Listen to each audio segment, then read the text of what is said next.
रतनपुर गांव में एक गरीब किसान रामू अपनी बीवी सरला के साथ रहता था। सुबह के वक्त मिट्टी के छोटे से घर में चूल्हा जल रहा था, जिस पर लोहे की कढ़ाई में थोड़ी सी सब्जी पक रही थी। अचानक दरवाजा खटखटाने की आवाज आती है। अरे इतनी सुबह सुबह कौन इतने जोर जोर से दरवाजा पीट रहा है?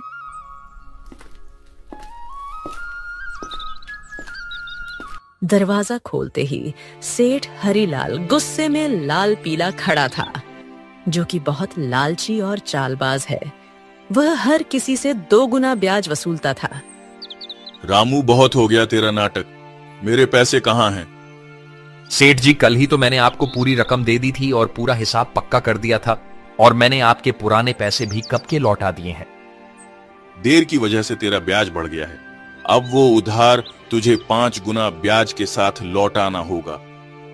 5 गुना? सेठ जी, ये तो अन्याय है। मैंने मेहनत करके ब्याज सहित पूरे पैसे चुका दिए हैं। मैं गरीब आदमी इतना भारी ब्याज कैसे दे सकता हूँ? ज्यादा जुबान मत चला। अगर पैसा नहीं दिया ना तो तेरे घर का ताला तोड़कर बर्तन कपड़ा सब उठा ले जाऊंगा। तेरी बैलगाड़ी भी बेच दूंगा। सेठ जी, गरीब का खून चूसकर आपको क्या मिलेगा? हमारे साथ ऐसा मत करिए। इतना ज्यादा ब्याज मैं नहीं दे पाऊंगा। पैसे तो तुझे देने ही पड़ेंगे। देख लूंगा मैं तुझे। याद रखना रामू, हरीलाल से पंगा लेना आसान नहीं है। सेठ रामू को धमकाते हुए चला जाता है, लेकिन जाते जाते अपने नौकर को कहता है, इस गरीब भिखारी की इतनी मजाल, मुझे ना बोलकर इसने गलती कर दी।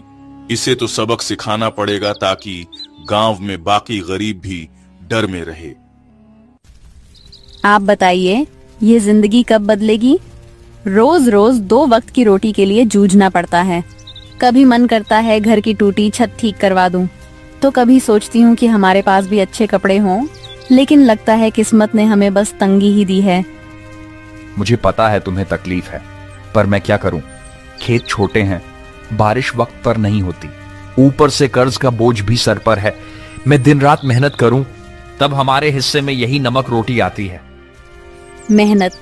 हाँ, मेहनत तो आप करते हैं, लेकिन भगवान हमारी सुनता ही कहाँ है।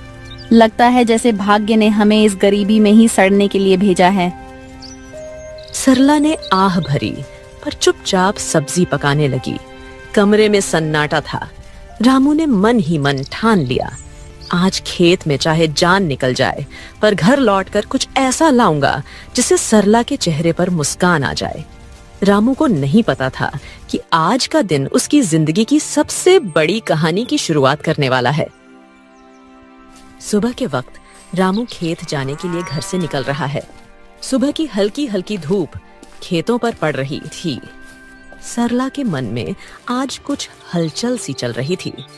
रामू रोज गांव के बीच से होकर जाने वाला रास्ता मंदिर के पास से गुजरता था। रामू रोज इसी रास्ते से जाता था, क्योंकि यही सबसे छोटा और आसान रास्ता था। मंदिर में उस वक्त बस पुजारी ही थे जो सफाई कर रहे थे। प्रणाम पंडित जी, कैसे हैं आप? तबीयत ठीक है ना आपकी? हाँ बेटा, सब अच्छा है। भगवान का आशीर्वाद तुझ पर हमेशा बना रहे। पुजारी से बात करके रामू अपने खेत की तरफ निकल जाता है। उसी शाम गांव का सबसे अमीर सेठ हरीलाल अपने नौकर के साथ बैठा था। वह बहुत लालची और चालाक था। उसके मन में एक खतरनाक योजना पनप रही थी। सेठ हरीलाल अपने बड़े से घर में खाट पर बैठा पान चबा रहा था। पास में उसका नौकर कालू खड़ा था। अरे कालू सुन, मंदिर के गहनों को देखकर मेरा जी ललचा गया है। कल रात मंदिर में जो सोने चांदी के गहने हैं ना, वो मेरे घर में होने चाहिए। गांव वाले मेरी इज्जत करते हैं, लेकिन पैसा और बढ़ाना है मुझे। सेठ जी, पर यह तो पाप का काम होगा। भगवान के घर से गहने चुराना अच्छा नहीं लगेगा। अरे मूर्ख, भगवान को क्या जरूरत है गहनों की? उनका क्या होगा इनसे? असली भगवान तो पैसा है, और पैसा इंसान के हाथ में अच्छा लगता है। पर गांव वाले अगर उनको पता चल गया तो? बस यही तो मजा है। चोरी हम करेंगे और इल्जाम किसी और पर लगेगा। पता है किस पर? उस गरीब रामू पर। आज उसकी और उसकी बीवी की जुबान बहुत ज्यादा ही चल रही थी। रामू, वो तो रोज मंदिर के पास से ही अपने खेत के लिए जाता है ना? हाँ, हम इसी बात का फायदा उठाएंगे। सबको लगेगा कि उसी ने चोरी की। गांव वाले पहले ही उसे तिरछी नजरों से देखते हैं। बस आज रात ही हम अपना काम कर देंगे और सुबह हंगामा हो जाएगा। तू बस ये याद रख, कोई गलती नहीं होनी चाहिए। आधी रात को हम मंदिर में घुसेंगे, गहने उठाएंगे और अपने गोदाम में छुपा देंगे। सुबह मैं खुद शोर मचाऊंगा और रामू का नाम लूंगा। कालू डरते डरते सिर हिलाता है और अपने सेठ की बात मान लेता है। रात का समय था। गांव में हर तरफ सन्नाटा था। बस कहीं कहीं कुत्तों के भौंकने की आवाज आ रही थी। उस रात सेठ लालच में अंधा हो जाता है और इस घिनौनी साजिश को अंजाम देता है। अपने नौकर से मंदिर में चोरी करवाता है। पास ही अंधेरे में एक काली बिल्ली म्याऊं करके गुजर जाती है, जैसे वो इस पाप की गवाही दे रही हो। अगली सुबह गांव के बीचों बीच मंदिर के सामने एक भीड़ इकट्ठी हो गई थी। हर कोई जोर जोर से बातें कर रहा था। माहौल में घबराहट और गुस्से की गूंज थी। अरे यह क्या हो गया? मंदिर के सारे सोने के गहने रातों रात गायब हो गए। इतना बड़ा अपशकुन, भगवान के गहने चुरा ले गया कोई। ये तो बहुत बुरी बात है।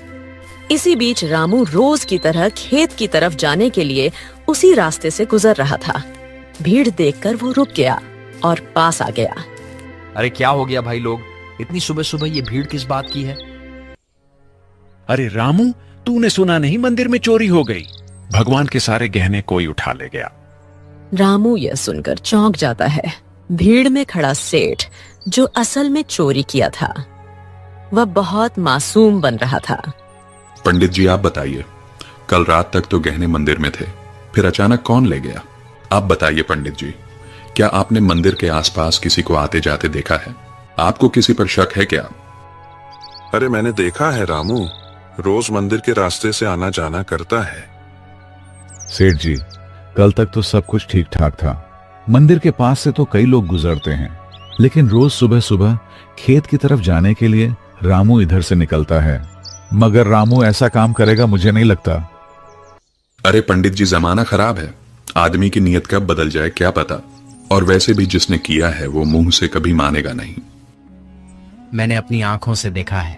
रात को जब मैं खेत की तरफ जा रहा था, रामू मंदिर के पास चुपके चुपके घूम रहा था। ये क्या कह रहे हो आप लोग? मैंने कोई चोरी नहीं की है। इतना बड़ा पाप मुझ पर मत डालो। अरे हाँ, ये गरीब आदमी है, पैसों की तंगी में है, ये कर भी सकता है ये काम। ये लोग मुंह पर अच्छे बनते हैं। अरे भगवान से डरिए आप लोग, हमने कुछ नहीं किया। हम गरीब जरूर हैं, लेकिन चोर नहीं। मेरे पति जितना ईमानदार इंसान इस पूरे गांव में कोई नहीं है। ऐसा मत कहिए, वरना भगवान आप लोगों को कभी माफ नहीं करेगा। रामू और उसकी बीवी ने बहुत समझाने की कोशिश करी, लेकिन भीड़ मानने को तैयार नहीं थी। सब रामू को ही चोर मान बैठे। रामू और सरला की आंखों में आंसू आ गए, लेकिन भीड़ में कोई उनकी सुनने को तैयार नहीं था। गांव वालों, अब तो सब साफ है। मंदिर के गहने चुराने वाला यही रामू है और ऐसे आदमी को हमारे गांव में रहने का कोई हक नहीं। चोरी करने वाले की एक ही सजा है, गांव से बाहर निकाल देना। हाँ, अगर इसने मंदिर में चोरी की है तो यह तो भगवान का भी अपराधी हुआ। इसे यहीं रहने देंगे तो कल हमारे घरों से भी चीजें गायब हो जाएंगी। अरे आप सब क्यों नहीं समझते? मैं निर्दोष हूं। मैंने कोई चोरी नहीं की। मैं तो रोज के जैसे अपने खेत जा रहा था। मुझ पर इतना बड़ा इल्जाम मत डालिए। भीड़ में जोर जोर से आवाजें गूंजने लगी। निकालो इसे, निकालो इसे गांव से। भीड़ में हलचल मच गई। लोग एक दूसरे से कान्हा फूंसी करने लगे। रामू और सरला की आंखों में आंसू भर आए। उन्होंने कई बार सफाई देने की कोशिश की, लेकिन किसी ने उनकी नहीं सुनी। सबने मिलकर उन्हें गांव के बाहर निकाल दिया। रामू और सरला मजबूर होकर गांव छोड़कर चले गए। रामू और सरला रोते रोते गांव छोड़ चुके थे।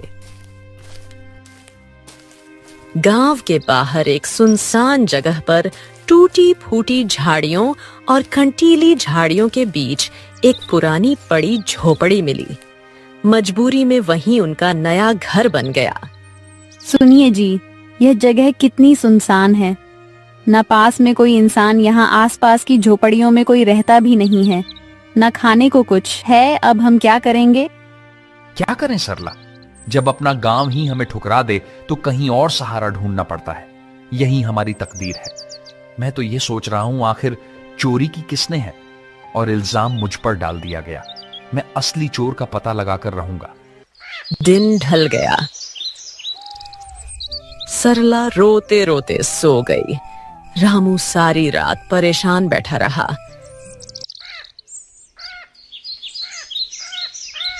अगली सुबह जब रामू उठा तो उसने देखा कि सरला रो रो कर भूख से कमजोर हो गई है। सरला, तुम यहीं रहो, मैं कुछ खाने के लिए लाता हूं, फिर अपने खेत जाऊंगा दूसरे गांव से होते हुए। तुम दरवाजा अंदर से बंद करके आराम करो। इतना कहकर रामू जंगल की ओर चल गया।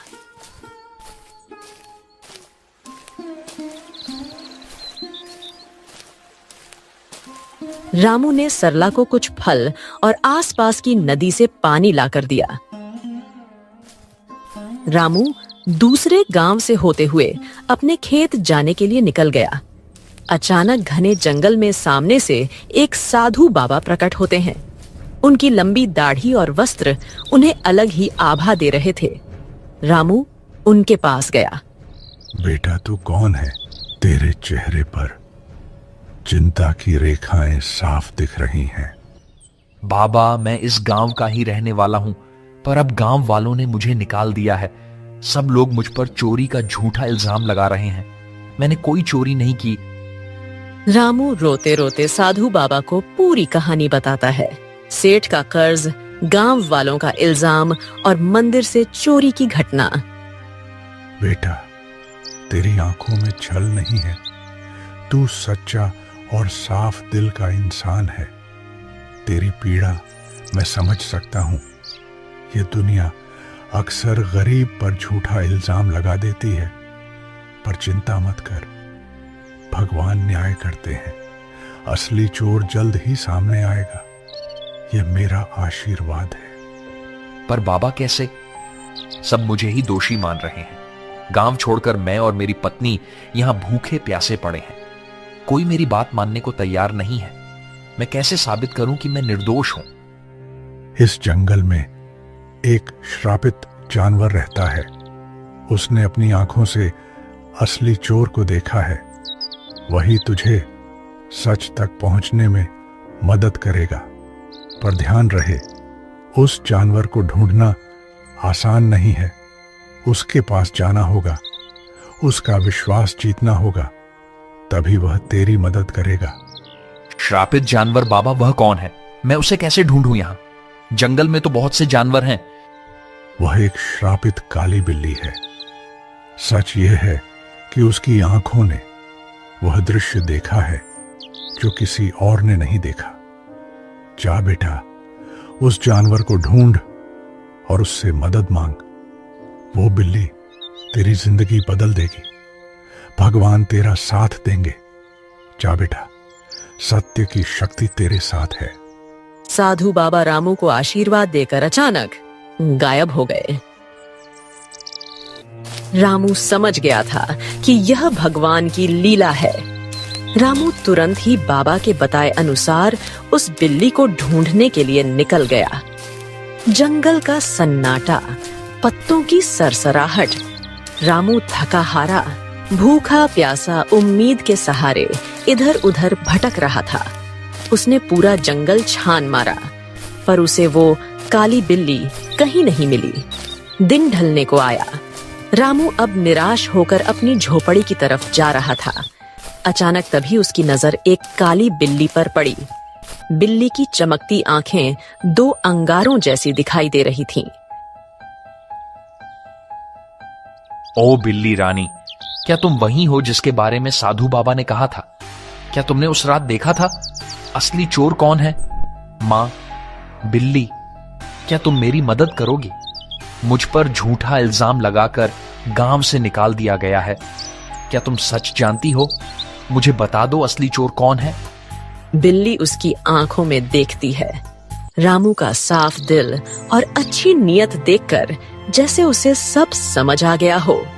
अचानक बिल्ली की आंखों से एक अजीब सी चमक निकलती है और वह इंसानी आवाज में बोल उठती है। रामू, तुम्हारे साथ बहुत बड़ा अन्याय हुआ है। मंदिर के गहने तुमने नहीं चुराए। असली चोर तुम्हारे गांव का सेठ और उसका नौकर है। दोनों ने मिलकर मंदिर से गहने चुराए और चोरी का इल्जाम तुम्हारे सिर पर चढ़ा दिया ताकि कोई शक न करे। सेठ जानता था कि तुम गरीब हो, तुम्हारे पास कोई सबूत नहीं होगा, इसलिए उसने चालाकी से तुम्हें बलि का बकरा बना दिया। क्या गांव का सेठ, वही जो सबसे धर्म और दान की बातें करता है, और उसका नौकर भी तो यही सच्चाई है? गांव वालों ने मेरी ईमानदारी पर शक किया और असली अपराधी चैन से सो रहा है। मां बिल्ली, अब मैं क्या करूं? यह सच गांव वालों तक कैसे पहुंचाऊं? समय आने दो रामू, सच को कोई दबा नहीं सकता। मैं तुम्हारी मदद करूंगी। तुम मुझे कल गांव लेकर चलो। मैं वहां जाकर सबको सारी सच्चाई बताऊंगी और तुम्हें निर्दोष साबित करूंगी। रामू को बिल्ली की बातें सुनकर राहत मिलती है।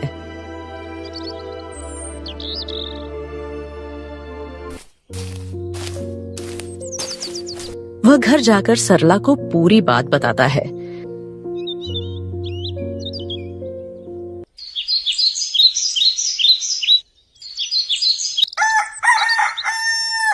अगली सुबह रामू और सरला बिल्ली को लेकर गांव जाते हैं और सबको बुलाते हैं।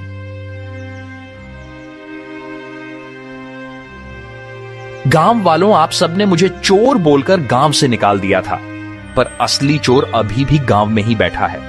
आज मेरे पास एक गवाह है जो मुझे निर्दोष साबित करेगा। गांव वालों सुनो, असली चोर रामू नहीं है। मैंने अपनी आंखों से देखा है। मंदिर के गहने सेठ और उसके नौकर ने मिलकर चुराए हैं। अगर तुम्हें यकीन नहीं होता तो सेठ के घर जाकर देखो, मंदिर के गहने वहीं मिलेंगे। अरे, यह बिल्ली बोल कैसे रही है?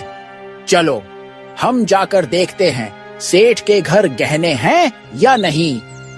वैसे भी सेठ ही हमें हमेशा धोखा देता रहा है। बिल्ली को बोलता देख सब चौंक जाते हैं और गांव के कुछ लोग सेठ के घर जाते हैं। उनको गहने सेठ के घर में मिल जाते हैं। अब पूरे गांव में बातें होने लगी। सेठ चोर है, सेठ चोर है। सब बोलने लगे। सेठ ने चालाकी से अपने नौकर को इशारा करा और सारा इल्जाम नौकर पर डाल दिया। अरे नहीं नहीं, मैं चोर नहीं हूँ। ये सब मेरे नौकर की करतूत है। उसने ही चोरी की है। मैं तो खुद हैरान हूँ। झूठ मत बोलिए सेठ जी, आप सबसे ब्याज में 4 गुना पैसे वसूलते हो, अब चोरी भी करवा रहे हो। ठीक है, अगर तुम सब कहते हो तो इस नौकर को सजा मैं दूंगा, क्योंकि यही असली चोर है। मुझे इस बारे में कुछ नहीं पता था। सेठ ने पूरे गहने वापस मंदिर में रखवा दिए। अब गांव में उसकी कोई इज्जत नहीं करता है। पूरे गांव वालों ने रामू से माफी मांगी। उन्हें अपनी गलती का एहसास हो गया। सबने पूरे आदर सम्मान के साथ रामू और सरला को गांव वापस बुलाया।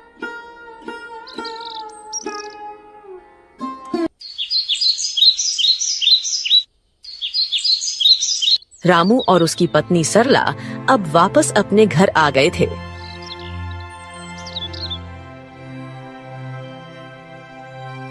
शाम का समय, हल्की ठंडी हवा चल रही है। रामू बोलने वाली बिल्ली के साथ खेत की तरफ जा रहा था।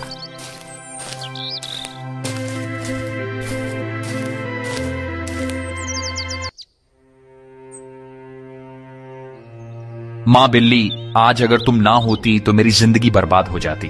तुम्हारे ही कारण ही मुझे इज्जत वापस मिली। तुम्हारा बहुत बहुत धन्यवाद। रामू, अब मुझे तुमसे एक आखिरी बात कहनी है। अचानक तेज रोशनी बिल्ली के चारों ओर फैलने लगती है। बिल्ली चमकने लगती है और पल भर में वह एक सुंदर अप्सरा में बदल जाती है। रामू आश्चर्य से पीछे हट जाता है। अरे ये क्या हुआ? तुम अचानक अप्सरा कैसे बन गई? कौन हो तुम? हाँ रामू, मैं एक अप्सरा ही हूँ। मुझे स्वर्ग से श्राप मिला था। मैं इस श्राप से मुक्त होने के लिए ही धरती पर आई थी। जब तक मैं धरती पर किसी सच्चे और भले इंसान की मदद नहीं करती, तब तक मैं इस बिल्ली के रूप में ही रहती। तुम एक सच्चे और ईमानदार इंसान हो, इसलिए तुम्हें बचाकर मैंने भी अपना श्राप तोड़ दिया। अब मुझे मुक्ति मिल चुकी है। तुम्हारी ईमानदारी और भलाई ने मुझे श्राप से मुक्त कर दिया है। तुम्हारा बहुत बहुत धन्यवाद रामू। मैं बहुत खुश हूँ। मैं तुम्हें वरदान देना चाहती हूँ। तुम्हें जो चाहिए बेझिझक कहो। रामू की आंखों में चमक आ जाती है। वह भावुक होकर अप्सरा को प्रणाम करता है। देवी, मेरी जिंदगी गरीबी से घिरी हुई है। मैं दिन रात खेतों में मेहनत करता हूँ, मगर फसल कभी अच्छी नहीं होती। ऊपर से कर्ज का बोझ है। मेरे परिवार के लिए 2 वक्त की रोटी जुटाना भी मुश्किल हो जाता है। रामू, मैं तुम्हें वरदान देती हूँ। तुम्हारी परेशानी अब समाप्त होगी। जंगल के बीच में एक लाल फूल के पौधे के पास एक चमत्कारी फल का पेड़ है। वह पेड़ स्वर्ग से आया है। उस पेड़ का फल सिर्फ ईमानदार इंसान ही खा सकता है। तुम वहां जाओ और वह फल खाओ। तुम्हारे खेतों में समृद्धि होगी, कर्ज मिट जाएगा और जीवन खुशहाल हो जाएगा। बस याद रखना, तुम हमेशा इसे ही रहमदिल रहना, वरना तुम्हारी जिंदगी वापस वैसे ही हो जाएगी। सुखी रहो रामू। अब मैं चलती हूँ। अपना ख्याल रखना। रामू को वरदान देकर अप्सरा अचानक गायब हो जाती है।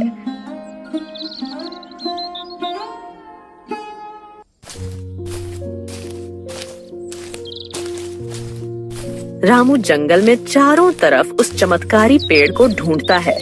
सूरज ढलने को होता है। थका हारा रामू अचानक लाल फूल के पौधे को देख लेता है। रामू धीरे धीरे आगे बढ़ता है और देखता है कि पौधे के पीछे एक सुंदर चमकदार पेड़ खड़ा है। पेड़ की टहनियों पर सुनहरे फल चमक रहे हैं।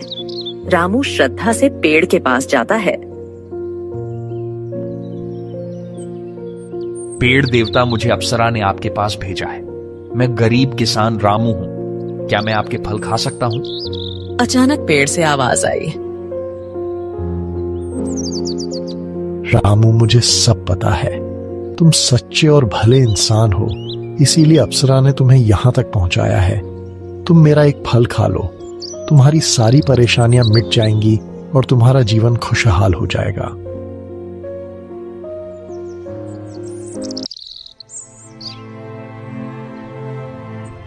रामू पेड़ से एक सुनहरा फल तोड़कर खाता है। अचानक उसके शरीर में एक अजीब सी ऊर्जा दौड़ जाती है। वह पेड़ को धन्यवाद करके अपने घर की ओर निकल जाता है। और जैसे ही वह घर के पास पहुंचता है, उसकी झोपड़ी एक सुंदर बड़ा आलीशान घर में बदल जाती है। रामू दंग रह जाता है। उसकी पत्नी बाहर आकर चौंक जाती। अरे सुनिए, ये क्या हो गया? हमारी झोपड़ी कहाँ गई? इतना बड़ा घर कैसे बन गया? क्या यह घर हमारा है? हाँ प्रिय, यह सब भगवान की कृपा है। जंगल में मुझे एक अप्सरा मिली। उसने मुझे चमत्कारी पेड़ का रास्ता बताया। उस पेड़ ने मुझे फल दिया और जैसे ही मैंने खाया, हमारी किस्मत बदल गई। रामू ने सरला को उस स्वर्ग से आई श्रापित बिल्ली की पूरी कहानी बताई। इतने सालों की गरीबी के बाद अब हमारी जिंदगी बदल गई। भगवान का बहुत बहुत धन्यवाद। हाँ, मगर याद रखना, यह चमत्कार हमें सिर्फ इसलिए मिला है क्योंकि हमने कभी बेईमानी नहीं की। यह वरदान हमें हमारी मेहनत और ईमानदारी की वजह से मिला है।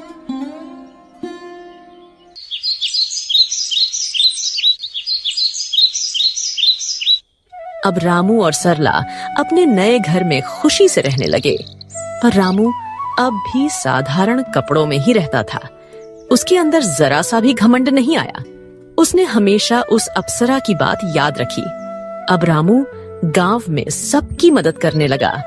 उसके घर में हमेशा अनाज भरा रहता था और मेहमानों के लिए दरवाजे खुले रहते थे। वह गांव के सारे जरूरतमंद लोगों को अनाज बांटता था। सारे गांव में रामू की बातें होने लगी। हर कोई अब रामू की बहुत इज्जत करने लगा था। एक दिन गांव वालों को रामू की तारीफ करते सेठ हरिलाल ने सुन लिया। यह सब देख हरिलाल को जलन होने लगी। ये सब दिखावा है। कोई इतना अमीर अचानक कैसे हो सकता है? जरूर इसके पीछे कोई बड़ा राज है। अगर यह ऐसे ही अमीर होता रहा तो गांव में मेरी इज्जत तो मिट्टी में मिल जाएगी। अबे कालू सुन, तू जरा रामू पर नजर रख और पता कर कि इसके पास दौलत आने का असली राज क्या है। उसी दिन से सेठ का नौकर रामू पर नजर रखने लगा।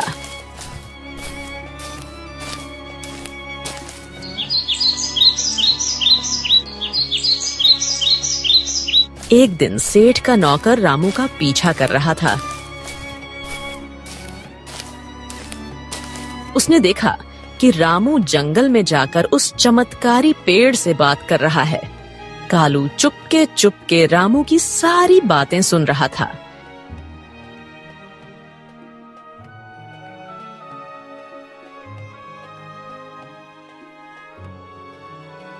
सेठ जी, मैंने सब देख लिया, सब पता कर लिया।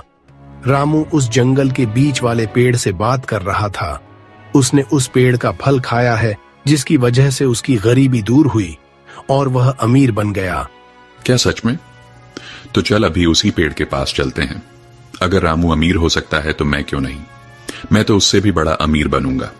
मेरे पास तो पहले से ही ताकत और पैसा है। उस पेड़ को मैं अपनी मुट्ठी में कर लूंगा। सेठ लालच में आकर तुरंत अपने नौकर के साथ जंगल की ओर निकल गया। पर उसे क्या पता था, आज यह लालच उसे ले डूबेगी। वो लोग पेड़ के पास पहुंचे और फल तोड़ने की कोशिश करते हैं, पर एक भी फल उनसे नहीं टूटता। सेठ गुस्से में आकर पेड़ से कहता है, ओ पेड़, सुना है तूने रामू को फल देकर अमीर बनाया है। अब मुझे भी अपने फल दे, जल्दी कर। मैं इस पूरे गांव का सबसे बड़ा आदमी हूं। अब मैं और भी शक्तिशाली बनना चाहता हूं। सेठ, तू लालची है, अहंकारी है और बेईमान है। मैं अपना फल सिर्फ उसी को देता हूं जिसके दिल में दूसरों के लिए करुणा हो, जो ईमानदार हो और सच्चा हो। तेरे दिल में सिर्फ लालच और घमंड है, इसलिए तुझे कभी यह फल नहीं मिलेगा। क्या कहा? तू मुझे फल नहीं देगा? अरे मूर्ख पेड़, अगर तू मुझे फल नहीं देगा तो मैं तुझे जड़ से काट दूंगा। तेरे जैसे 1000 पेड़ मैं खरीद सकता हूं मैं। अब तू देख, तुझे काट कर मैं तेरे सारे फल ले लूंगा। अबे कालू, कुल्हाड़ी उठा और इसे काट डाल। गांव जाकर उस रामू को भी आज मैं खत्म कर दूंगा। कालू भाग कर जाता है और कुल्हाड़ी लेकर आता है। सेठ पेड़ को अपने पैर से मारने लगता है और उसका नौकर कुल्हाड़ी से पेड़ काटने की कोशिश करता है, लेकिन कुल्हाड़ी लगते ही चिंगारियों में निकलती है। अचानक आसमान से बिजली गिरने लगी और तेज हवा चलने लगी। ठहरो, तुम दोनों को अपने लालच और पाप का फल अब यही मिलेगा। तुम्हें दूसरों की मेहनत और भलाई से जलन थी, अब तुम्हें इसका परिणाम भुगतना होगा। अचानक पेड़ से एक चिंगारी निकलती है। सेठ और उसका नौकर वहीं जलकर राख हो जाते हैं। सच्चाई और ईमानदारी की राह चाहे कितनी भी कठिन क्यों ना हो, अंत में जीत हमेशा अच्छाई की ही होती है। लालच और बेईमानी इंसान को कभी सुख नहीं दे सकते। भगवान भी उसी का साथ देते हैं जिसका दिल साफ हो और जो दूसरों की मदद करता है। इसीलिए हमें हमेशा नेक रास्ते पर चलना चाहिए।